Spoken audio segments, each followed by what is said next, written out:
Olá pessoal, boa tarde. É uma satisfação imensa estar aqui com vocês hoje. Gostaria inicialmente de agradecer aqui ao Regis por esse convite e essa iniciativa, né?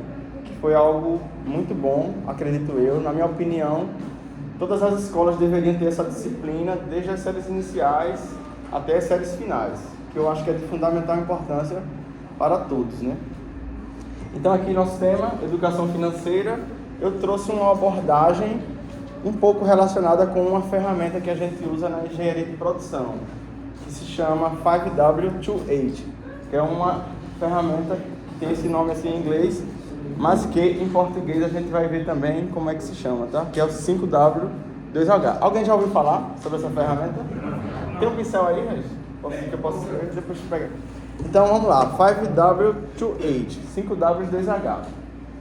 O que acontece? A gente vai fazer uma análise sobre educação financeira utilizando essa ferramenta hoje. Vai ser o nosso roteiro, tá? Então a primeira pergunta, what? What? Todo mundo aqui é bom em inglês? What? A galera desenrola. What? You are fluent? Good. What significa o quê? Tá? O que vem a ser a gestão financeira? É o que a gente vai estar vendo à frente. Segunda pergunta, where? Onde? Onde que a gente aplica a educação financeira? Onde que a gente pode estudar? Onde que a gente pode estar utilizando? Próximo, who? Quem? Quem que precisa saber educação financeira? Onde e com quem eu posso estar me relacionando com isso, né? Why, que seria a próxima aqui, por quê? Né? A gente lembra até um pouco sobre o pessoal de Minas Gerais, né? Why? Então é fácil de vocês lembrarem também, né, gente? Why? Por quê? Por que é importante a gente estudar educação financeira? Aqui a próxima, when, seria quando a gente deve estar utilizando. E as duas últimas, que são os dois H, how e how much, como e quanto. Quanto que eu preciso para começar um novo projeto, quanto que eu preciso para começar a me educar mais financeiramente falando, tá? Qualquer dúvida, viu, gente? Vocês podem anotar aí um papel, no final a gente pode estar também sanando algumas dúvidas, tá? Eu trouxe uma apresentação assim, bem simples, mas que aí futuramente, eu falei até com o Reginaldo, a gente pode depois estar trazendo mais coisas mais práticas, com mais cálculos inclusive, tá?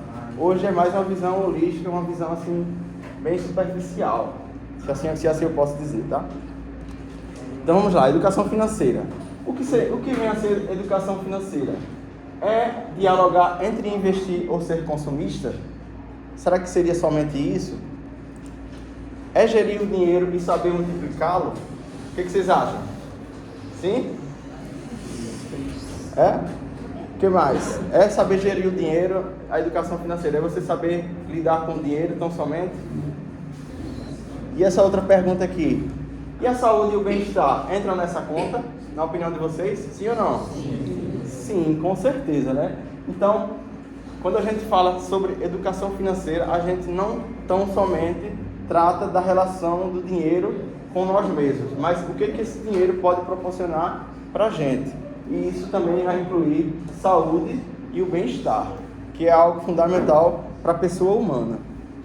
Então, como engenheiro de produção, a gente também sempre tenta abordar essas questões humanas, né? Não somente máquina, conta, não. A gente também tem que saber o lado humano. Como é que tá? Tá tudo bem? Tá tudo em equilíbrio ali? Então vamos lá para a primeira pergunta. What? Na prática, gente, educação financeira é o conjunto de todos os aprendizados sobre como gerir bem as finanças. Ou seja, você saber quanto que de fato você está recebendo, como é que você está gastando seu dinheiro, onde. Então tudo isso faz parte da nossa educação financeira. E também é mais do que poupar. É sobre também saber como utilizar o seu salário, planejando, calculando e tomando decisões certeiras para que você não tenha impactos negativos no futuro. Então não adianta você receber bastante dinheiro, mas você não se planejar e passar por apertos futuros, tá? Então isso vai ser impactado de acordo com como você está vivendo o seu presente hoje. Você vai ter também um impacto lá no futuro. Where? Onde? Onde que a gente pode estar aprendendo educação financeira? Essa também é uma pergunta muito importante. Então, a educação financeira, gente, ela deve começar no âmbito familiar, em casa. Certo? Vocês aqui em casa conversam com seus pais sobre finanças? Ou só quando vão pedir um trocado? Quando vai pedir? Mas aí, quando vocês, por exemplo, deixam uma luz acesa ou tomam um banho muito longo, será que vocês já pararam para pensar que vocês podem estar impactando nas finanças da família? Sim, com certeza, né? Então, é uma coisa que todos devem estar conversando entre si, principalmente no âmbito familiar, né? Vocês, quanto adolescentes aí, talvez não tenham muita responsabilidade ainda dentro de casa, mas seus pais têm, e é sim importante que todos da casa, todos da família, tenham essa relação, essa conversa, né? De como está sendo feito aí os gastos da casa, como estão tentando fazer para economizar, para que a família esteja vivendo aí num bom padrão de vida, né? E o segundo passo ocorrerá nos ambientes sociais, como a escola, por exemplo. Quando você começa a ir para a escola, tem uma aula de matemática, vai aprender uma soma, uma subtração, uma multiplicação, aprender sobre juros, porcentagem. Então, tudo isso vai estar incluindo também a educação financeira, todos esses ambientes, tá? Próximo passo seria quem? Para quem que é importante a educação financeira? Então, é algo muito importante para qualquer pessoa, gente, independentemente da faixa etária. Todos, sem exceção, precisam saber educação financeira. Existe até um ditado que diz assim, que você é obrigado a pagar impostos toda a vida, desde quando você nasce até o final. Alguém já ouviu esse ditado aí? Só duas coisas que você é obrigado a fazer na vida. Uma delas seria morrer e a outra seria pagar impostos. Então é algo que está também relacionado com o dinheiro, né? Você sempre está relacionando-se com isso. Então o envolvimento das crianças a partir de 3 anos de idade com o dinheiro já é algo que você pode estar fazendo, né? Todo mundo, na verdade, né? O envolvimento de crianças com as finanças pode começar desde os 3 anos. É de fundamental importância. Conseguir aprender a lidar com finanças é algo muito necessário para os dias de hoje e, na verdade, acredito que sempre foi, né? Há um tempo atrás, algumas pessoas não precisavam estar lidando com dinheiro diretamente, mas elas precisavam estar fazendo trocas, né? Eu produzia farinha, o meu vizinho produz feijão, então a gente fazia uma certa troca, até que surgiu a utilização do dinheiro, né? E depois de surgir essa utilização do dinheiro, e foi sempre importante que as pessoas conseguissem fazer uma boa gestão. Sem se educar financeiramente, mesmo quando a pessoa consegue atingir um patamar super avançado na vida, ela também fica difícil de manter o padrão. Vocês já ouviram falar de alguém que de repente ganhou um prêmio na loteria e de repente ficou mais pobre do que era? Ou voltou ao seu normal? Vocês acham que isso é possível? É possível? É muito possível. Vejam só esse dado aqui, ó. 33% dos ganhadores das loterias milionárias voltaram à situação inicial ou até mesmo pior do que antes. Essa pesquisa foi feita nos Estados Unidos e não somente lá que aconteceram esses casos, mas no Brasil também. Ou seja, é um número alarmante, né? 1/3 das pessoas que ganharam prêmios milionários, eles voltaram à situação inicial ou ficaram até mesmo pior. E por que será que isso pode ter acontecido? Ô Vitorino, sim? Aqui em Água Branca tem um caso desse. Tem? Tem. Não que ganhou na loto, né? Mas que ele era um dos homens mais ricos de Pernambuco. Não era de Recife só, era de Pernambuco, do estado de Pernambuco, dos mais ricos. E aí ele ficou pobre porque o leão, que é o imposto, ele não pagou o imposto, os impostos devido ao governo. O governo tomou tudo que ele tinha, soube que ele não estava pagando, tomou tudo que ele tinha. Não deu a atenção necessária para aquilo, na verdade. Para aquilo que você falou aí. Uhum. E aí o governo tomou tudo que ele tinha e ele ficou pobre. Aqui é um fato real, né, gente? Imagina um dos homens mais ricos do estado de Pernambuco ficar pobre a ponto de colocar uma banca na feira daqui. Ele passou anos e anos colocando uma banca na feira daqui. Para sobreviver. Para sobreviver. Tá vendo aí? Ele vendia sombrinha, ele vendia essas coisas, né? Capa de chuva, essas coisas. Só que, como tinha um prédio dele no centro de Recife que estava na justiça, ele ganhou. E o prédio valia 1 milhão. Ou seja, ele ganhou e se tornou rico de novo, milionário de novo. Mas ele depois... Isso é um teste. Mas isso não é segredo para ninguém não, né? Ele era rico, ficou pobre, depois ficou rico de novo. E quando ele ficou rico de novo, ele disse que a melhor fase da vida dele foi quando ficou pobre. Porque aí ele podia ir na esquina, tomar uma cajuína, uma cerveja, ir na padaria e comer, comprar o pão, conversar com os amigos na esquina. E quando ele era rico, ele não podia, ele só andava com segurança de lá. Então ele pode reconhecer também esses dois lados, né, de certa forma. Viveu os dois lados da moeda. Que bom que Regis conheceu aí um fato verídico, né, e próximo. Então, gente, o fato geralmente acontece, né, das pessoas chegarem a esse ponto aí, quando elas têm uma falta sobre gestão financeira. Elas não sabem como gerir bem os seus recursos financeiros e os seus gastos, respectivamente. E às vezes vivem naquela, tipo assim, não sei se amanhã eu estou vivo, né? Alguém já ouviu alguém dizer assim? Vamos gastar hoje, porque amanhã eu não sei se eu estou vivo. Aí o que acontece no outro dia? Ó, a gente vive isso no outro dia, né? Meu Deus, eu não deveria ter gastado tudo, né? Alguém já se deparou com uma situação como essa? Então, é algo que realmente a gente precisa, né, ter uma atenção aí especial. A gente tem que se planejar para o futuro, né? Viver o presente, mas se planejar para o futuro.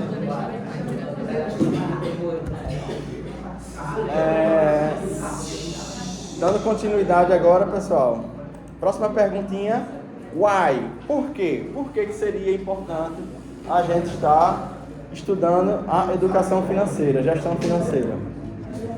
Então, gente, conhecer os instrumentos financeiros mais comuns permite nos planejar melhor nossos objetivos futuros, administrando nosso dinheiro com mais eficiência no presente e valorizando o nosso tempo e suor.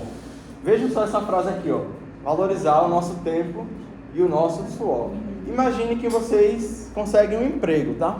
Trabalham 8 horas por dia.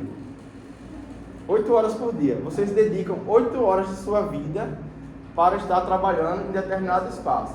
Chega o final da semana, você recebe aquele salário. Aí, você vai gastar esse dia de qualquer forma? Talvez sim, talvez não, né? Depende da pessoa. Eu já conheci várias pessoas que trabalhavam pesado a semana toda, chegavam no final de semana, estourava em um dia. O que essa pessoa está fazendo? Ela está jogando fora, de uma certa forma, o seu tempo. E tempo é vida, né, gente? Tempo é vida. Concordam comigo? Quantas pessoas não dariam 1 milhão para viver um ano a mais, ou até mesmo um dia a mais, né? Então você está trocando ali o seu tempo por dinheiro, então cabe a você valorizar o seu dinheiro, que foi o que você ganhou trabalhando, o que você doou o seu tempo por aquele dinheiro, né, gente? Então, essa parte aqui eu acredito que é uma das mais principais que a gente tem aqui, é saber valorizar o seu tempo e o seu dinheiro. Como eu estou gastando o meu dinheiro? Estou gastando de uma forma eficaz, eficiente, ou simplesmente estou jogando ele no lixo? Estou jogando meu tempo no lixo. Então é como se fosse a mesma coisa, tá? When? Quando? Quando que a gente deve começar a organizar as nossas finanças? Quem diria aqui? Quem pode dizer a resposta aí? Quando? Agora? Sim, exatamente. Agora.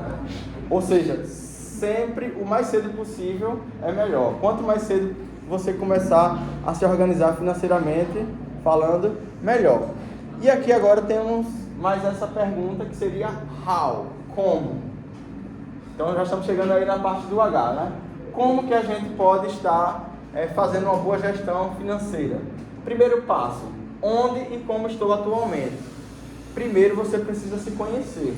Como é que está meu padrão de vida atualmente? Quanto que eu ganho por mês? Será que eu chego a ganhar R$300, 400, 500, 1.000? Não sei. Mas aí, como é que eu posso fazer isso? Controle. Controle. Essa é a primeira coisa a se fazer. Saber como é que você se encontra atualmente. Segundo passo, onde e como eu quero chegar. Você tem que visualizar o fim. Como é que você quer estar daqui a 5 anos, por exemplo? eu quero estar ganhando 50 mil reais por ano, 100 mil reais por ano, não importa o valor. Mas aí é importante que você consiga criar essa visão clara do futuro, né? Como que eu quero estar daqui a 10 anos? Como que eu quero estar daqui a 5 anos? Como que eu quero estar daqui a 1 ano? E aí você vai visualizar o fim. O que, onde e como eu quero chegar. Eu quero estar com saúde, quero estar feliz, quero estar com minha família. Como é que eu quero estar daqui a 5 anos, financeiramente falando também? Então, é importante que a gente sempre faça essa visualização. Como eu estou e como eu quero estar. Estou aqui no ponto A, quero chegar ao ponto B. Terceiro passo, o que eu posso fazer para chegar lá? E aí o quarto passo, como posso fazer para chegar aonde eu quero? Como é que eu posso estar fazendo? Preciso arrumar um emprego? Talvez sim. Preciso estudar mais sobre finanças? Preciso estudar formas de como conseguir empreender? Então, essas são questões que nem eu, nem o Reginaldo, nem ninguém pode estar falando para vocês, mas vocês mesmos têm que ouvir o coração também e visualizar o que vocês querem fazer futuramente, né? Quero investir? Já tenho quanto para investir? Então, se eu preciso investir, eu preciso guardar, se eu não tenho um dinheiro ainda. Então, se começar hoje, melhor ainda. Quanto mais cedo começar, melhor.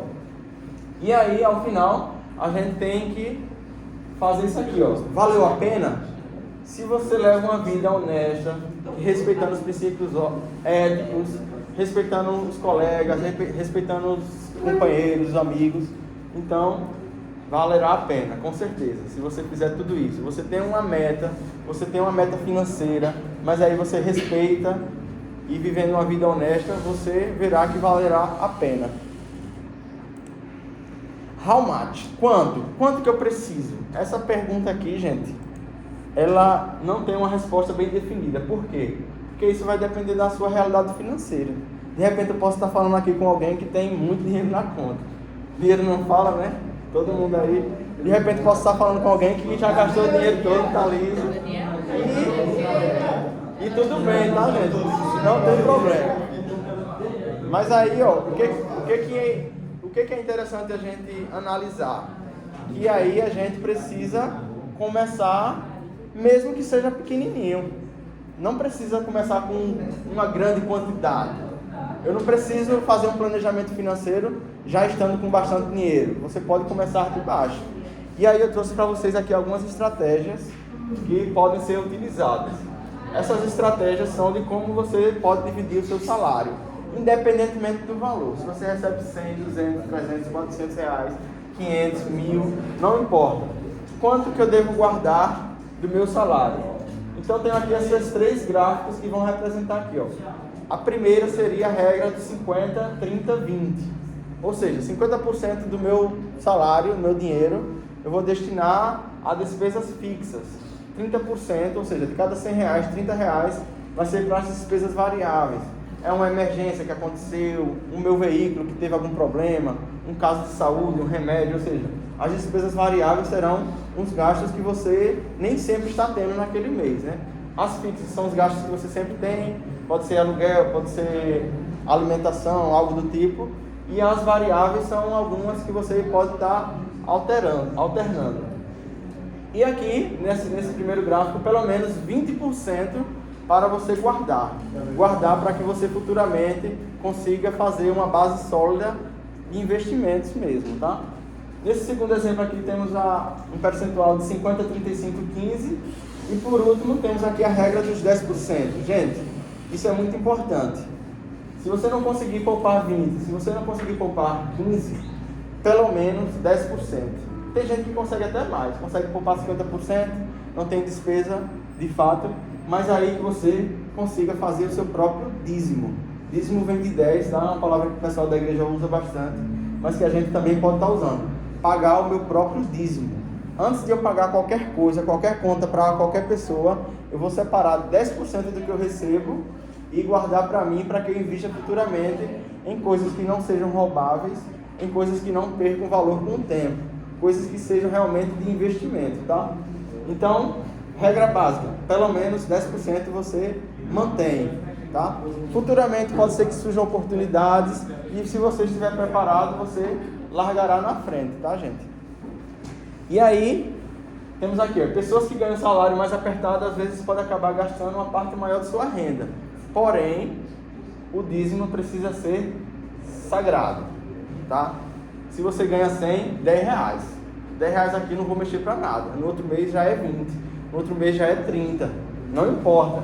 Então não será justificativa se você ganha pouco ou se você ganha muito. Porque o que acontece? Você vai mandar uma mensagem para o seu cérebro, seu inconsciente. Quando você começa a não gastar tudo que você ganha, o que acontece? Seu cérebro vai dizer: eita, estamos ganhando aqui mais do que precisamos para sobreviver. Então, automaticamente, quando você começar a ganhar mais dinheiro, você também já tem esse hábito aqui de guardar os 10%, você vai começar a poupar mais dinheiro. E aí, quando surgir uma oportunidade, seja um terreno, uma casa, um investimento, você quer empreender em alguma coisa, um negócio que é o seu sonho, então você vai estar preparado já. E aqui eu trouxe também algumas dicas que o Reginaldo pode estar praticando com vocês futuramente, tá, gente? São algumas dicas de como vocês estudarem mais praticamente a educação financeira. Então, a primeira delas aqui seria simular um orçamento familiar. Vocês aí, de uma certa forma, já veem seus pais, né? Como é que acontecem as finanças. Tem que deixar uma parte para o mercado, uma parte para energia, outra parte para água, outra parte para remédio, entendeu? Então, vocês mesmos já podem estar analisando, de uma certa forma, o seu próprio ambiente familiar. E aí, como é que a gente pode começar a fazer essa gestão? Simplesmente você pode fazer uma planilha, 3 colunas, e aí você pode colocar aqui as entradas, colocar aqui em, quanto que está entrando, posso colocar aqui também a data, tá? Posso colocar aqui também as saídas e aqui o saldo. Esse saldo pode ser o saldo diário, como pode ser também o saldo semanal ou mensal. Vocês é quem definirão o seu período, tá, gente? Peraí, ô Vitorinho, você tá como é aí? Data? A data, as entradas, né? Quer dizer entrada, é? E aqui é as saídas, tá, gente? E coloquei aqui para ficar pequenininho, tá?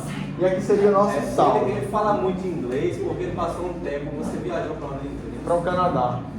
Passou um tempo no Canadá e tal. Praticando justamente o inglês, né? Exato. Por isso que eu noto muito que você fala, né, Zé? Isso. Mas aqui acho que todo mundo já lembra, né, gente? Eu estudei inglês aí. Então, mas está aqui, tá? Em português também. Entradas, saídas e o saldo. Então, o que acontece? Você pode, de repente, chegar aqui na sua família e ver que no dia 1, seu pai ou sua mãe recebe aí um salário. Então, vamos supor que seja aqui 1.200. Você coloca aqui na entrada. Mas vamos supor que no dia 2 a família precisa fazer as compras do supermercado, gastou 600. E aí você vai fazer essas somatórias, tá, gente? Soma tudo aqui. Vamos supor que aqui a gente coloca aqui o resultado. E aí, vamos lá, 1.200 menos 600, qual seria o saldo? 600. Então aqui já estou fazendo um pouco a minha gestão financeira, tá, gente? De uma forma bem simples de se fazer, mas que você também pode estar aplicando aqui nessa segunda parte, que seria como simular as despesas e entradas de um negócio. Não vai mudar muito. O que vai mudar simplesmente seria que aqui seriam os gastos pessoais da família e aqui seriam os gastos e as despesas e as entradas de um negócio. Se você vende um produto, entrada. Se você oferece um serviço, vamos supor que tem um cabeleireiro aqui. Tem algum cabeleireiro aqui? Alguém que sabe cortar cabelo já? Você? Ótimo, perfeito. Então vamos imaginar aqui esse negócio, gente. Um negócio super simples. Salão de beleza. Quais seriam as despesas básicas do salão?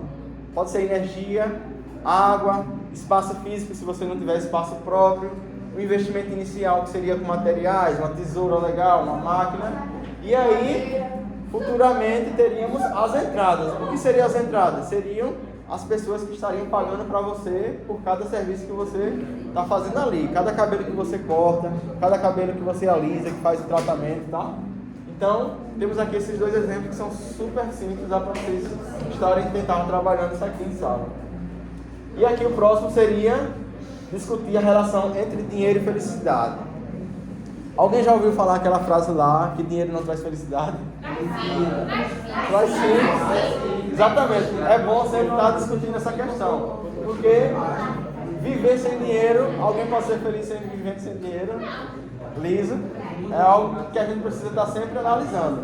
Mas, gente, são questões que vocês podem estar discutindo, que não somente o dinheiro trará a felicidade, mas que você saiba usufruir dos benefícios que o dinheiro possa trazer, certo? Então são questões que a gente pode estar sempre discutindo, né? Filosoficamente falando também.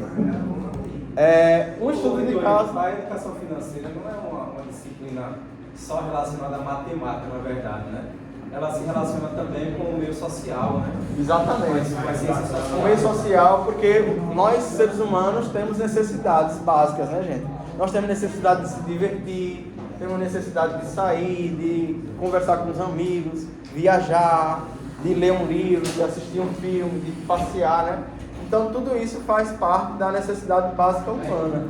Por isso que a educação financeira, como o Regis falou, também tem essa pegada pelo lado humano da coisa, né? Não somente financeiramente falando, tá? E aqui, gente, vamos ver aqui um estudo de caso que a gente poderia estar fazendo futuramente, tá?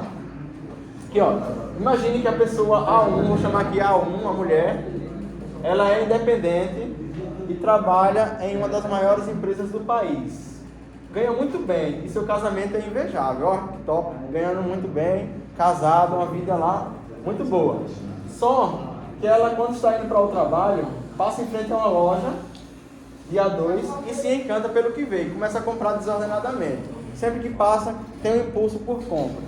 Após essa narrativa, a dramatização conta a história de um casal que vê o seu relacionamento se desfazer.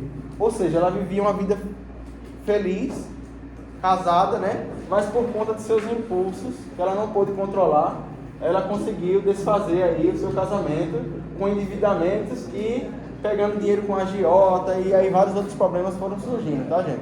Então isso aqui também pode ser um estudo de caso que vocês podem estar tentando trabalhar em sala de aula.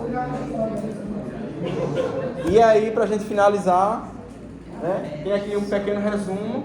Então a educação financeira é o conjunto de todos os aprendizados sobre como gerir bem as finanças e propor uma qualidade de vida para si e para os que defendem e vivam com você também, tá, gente? Então, não é tão somente você ver as questões do dinheiro por si só, como a gente falou agora há pouco, mas que você consiga ter uma visão de 360 graus sobre como está a sua vida como um todo, tá, gente? E aí, alguma sugestão de leitura que eu trouxe para vocês seria esse livro aqui. Alguém já ouviu falar nesse livro? Como Organizar Sua Vida Financeira, de Gustavo Cerbasi, tá? Então é um livro sobre finanças, que ele vai tratar um pouco sobre qual seria o meu patrimônio mínimo de sobrevivência, caso eu fique desempregado por 6 meses, até encontrar um outro emprego. Quanto que eu preciso para manter o meu padrão de vida atual por 1 ano, entendeu? Então tudo isso é importante a gente estar sempre vendo também. Para quem gosta de ler aí, uma leitura interessante. Não é uma leitura muito técnica, tá, gente? A parte inicial do livro é bem básica mesmo, então vocês podem estar vendo futuramente. Essa sugestão, porque principalmente o adolescente, ele acha que as coisas vão cair do céu, né? O adolescente tem muitos sonhos e diz, eu quero ter uma poupança de 500 mil daqui a 10 anos. Mas não é, mas o 500 mil não vai cair do céu não, né? Se a gente trabalhar e se a gente também não tiver essas dicas, né, não tiver essa consciência de que precisa ter uma educação financeira pelo menos básica, não vai conseguir não. Por isso que é bom essas dicas são ótimas. Esse livro aqui é um livro muito bom, tá, gente? Quem puder adquirir, hoje em dia está bem acessível, né? Você pode até conseguir algum exemplo PDF e estar lendo no próprio celular, né? Outra dica aqui que eu trouxe para vocês, pessoal, são filmes. Alguém gosta de filme aqui? Vocês gostam? Então aqui, ó. Alguém já assistiu esse filme aqui? A Sociedade da Felicidade. E esse aqui, Fome de Poder. E Doutor Felicidade. Eu trouxe para vocês esses 3 filmes. Esse último aqui, ele está disponível também no YouTube, tá, pessoal? Vocês podem estar assistindo no YouTube. Esse segundo aqui, ó, ele fala sobre o advento do McDonald's. No filme, né? Esse rapaz aqui, esse senhor, ele já tem meia idade, mais de 50 anos, E ele, até seus 50 anos, não conseguiu estabelecer um negócio de sucesso. Mas ele persistiu, até que ele encontrou os irmãos McDonald, onde eles formularam um super projeto de como servir comida de uma forma rápida e prática e barata, né? Então ele quis investir nessa marca e conseguiu fazer o McDonald's ser o que é hoje, tá? E o primeiro, A Procura da Felicidade, né? É um clássico aí que é muito emocionante também, que fala também da história de persistência de um cara sobre como melhorar suas finanças, tá, gente? E aí, para finalizar, temos essa frase aqui, tá, pessoal? Então, você precisa controlar o seu dinheiro ou a falta dele controlará você para sempre, tá, gente? Então, muito obrigado. Aqui estão minhas referências e vocês podem fazer perguntas agora, sim.